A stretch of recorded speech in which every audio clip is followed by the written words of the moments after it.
everyone, welcome back to another episode of Webtech Tutorial. Today I'm going to show you how to redeem Joann gift card online. Watch the video till the end and don't forget to subscribe to our channel if you've not yet. Also press the notification bell so that you'll never miss another upcoming upload from us.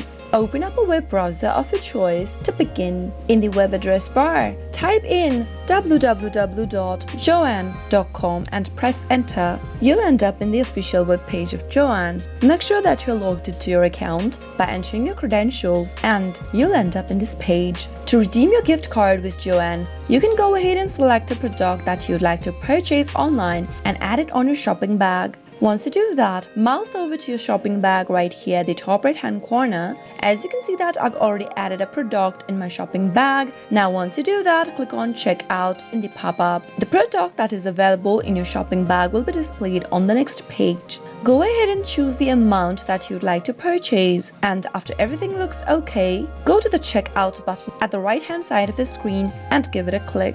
Enter your shipping address into the text boxes appearing on the next page. Now, after you're done, select your shipping method and click on Continue to Payment. In the payment area, you can select credit or debit card, PayPal, and Klarna as a method of payment. If you don't want to do that and you'd like to redeem your gift card with the product, scroll all the way down and click on Apply a Gift Card link. Now, enter your gift card number that is available at the back of your gift card for Joann and head over to the next field where it says PIN and type in your PIN code. Once you type in your PIN code and your card number, click the Apply button right beside it in order to redeem your gift card with the product you are trying to purchase online.